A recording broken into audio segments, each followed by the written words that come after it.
देखो अभी तक हम लोग वेक्टर के एडिशन के बारे में पढ़े हैं। आज हम लोग सबट्रैक्शन रिजोल्यूशन ऑफ वेक्टर के बारे में समझेंगे कि अगर हम किसी वेक्टर को ऐड कर सकते हैं तो उस वेक्टर को हम लोग रिजॉल्व भी कर सकते हैं, तोड़ भी सकते हैं दो या दो से अधिक पार्ट में। जैसे हम लोग समझते होंगे 2 + 3 = 5। अगर हम 2 में 3 को ऐड कर रहे हैं तो एडिशन मेरा कितना हो गया 5। इसी तरह से हम लोग 5 को दो या दो से अधिक पार्ट में रिजॉल्व भी कर सकते हैं। जैसे हम लिख सकते हैं 5 = 1 + 4। तो 5 को हमने 1 और 4 में रिजॉल्व कर दिया, ब्रेक कर दिया, तोड़ दिया। तो इसी तरह से किसी वेक्टर को हम कैसे तोड़ेंगे इसको हमें देखना है।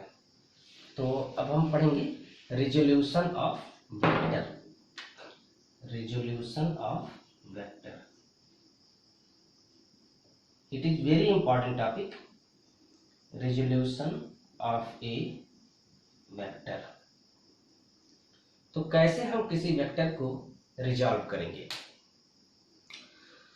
तो देखिए, अगर हम थोड़ा सा प्रीवियस टॉपिक की बात करें एडिशन ऑफ वेक्टर में, तो अगर हमारे पास एक वेक्टर ए है और एक वेक्टर बी है, तो वेक्टर ए में बी को ऐड करना था। तो आपको पता है कि अगर हमें निकालना है a + b, तो हमने बताया था कि जो वेक्टर ए है, इस वेक्टर ए को पहले से एज इट इज रिप्रेजेंट कर देंगे, फिर ए के हेड से सेकंड वेक्टर बी के टेल को कनेक्ट करेंगे, फिर जो फर्स्ट वेक्टर है इसके टेल को सेकंड वेक्टर के हेड से कनेक्ट कर देंगे, लाइक दिस। तो ये मेरा फर्स्ट वेक्टर हो गया, ये मेरा सेकंड वेक्टर हो गया। तो ये रिजल्टेंट हो गया r। तो ये मेरे मिल गया vector r = vector a + b। तो a और b को ऐड करके हमने एक थर्ड वेक्टर लाया r। यह r a और b का रिजल्टेंट वेक्टर कहलाता है। तो जिस तरह से हमने a और b को ऐड करके एक थर्ड वेक्टर लाया r, इसी तरह से एक सिंगल वेक्टर को हम दो या दो से अधिक वेक्टर में रिजॉल्व भी कर सकते हैं। कैसे? मान लीजिए कि एक हमारे पास ये वेक्टर है, ये वेक्टर x है कोई। Suppose that we have a vector x। अब इस x को हमें रिजॉल्व करना है। तो अगर x को रिजॉल्व करें तो x का एक कंपोनेंट, x को हम इस प्रकार तोड़ते हैं कि एक हमारे पास ये आ गया a, और फिर इसी को हम क्या करें, यहां से इसको मिला दें। तो यही x = a + b, x = a + b। तो अब देखिए x को हमने दो पार्ट में तोड़ा, किसमें? a में और b में। तो जो a और b है यह x का एक कंपोनेंट कहलाएगा। a is first component of x and b is second component of x। तो रिजोल्यूशन ऑफ वेक्टर कुछ है नहीं, it is just reverse process of addition of vector. Addition of vector का ही यह एक रिवर्स प्रोसेस है। उसमें क्या करना था, पहले a और b को जोड़ के रिजल्टेंट निकालते, इसमें रिजल्टेंट को दो पार्ट में रिजॉल्व कर देंगे।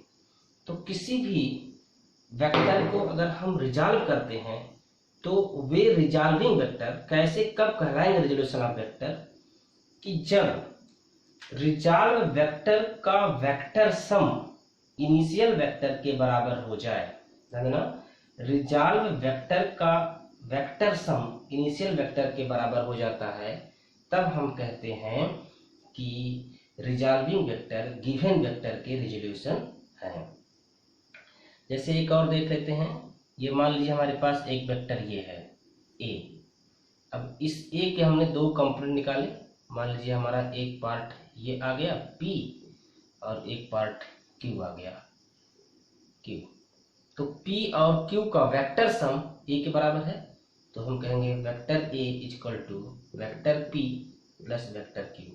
तो p and q are resolution of vector A.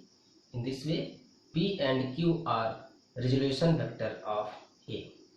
यानी कि अगर हम किसी वेक्टर को दो या दो से अधिक पार्ट में तोड़ रहे हैं तो उस रिजॉल्विंग वेक्टर का वेक्टर सम इनिशियल वेक्टर के बराबर होना चाहिए। तो इस तरह से हम रिजोल्यूशन ऑफ वेक्टर को डिफाइन कर सकते हैं simply.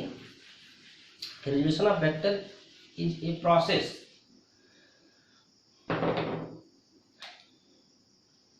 it is a process of splitting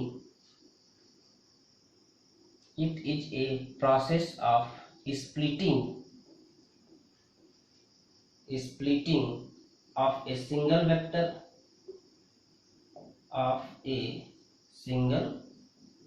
vector into two or more than two vectors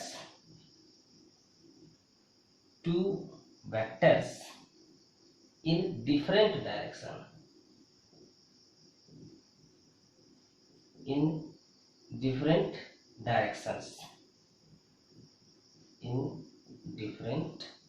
directions. Which together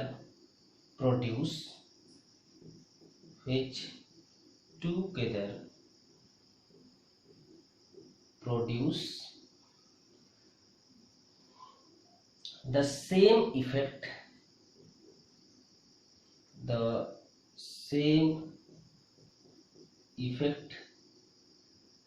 as is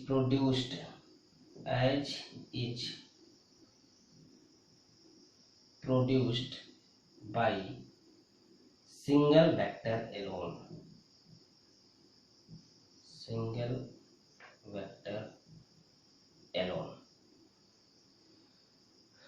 तो this is the meaning of resolution of vector कि अगर हम किसी single vector को दो या दो से अधिक वेक्टर में इस प्रकार रिजॉल्व करें या स्प्लिट करें या तोड़ें कि उन स्प्लिटिंग वेक्टर का वेक्टर सम सिंगल वेक्टर के बराबर हो जाए तो उस स्प्लिटिंग वेक्टर को हम लोग रिजोल्यूशन ऑफ वेक्टर कहेंगे।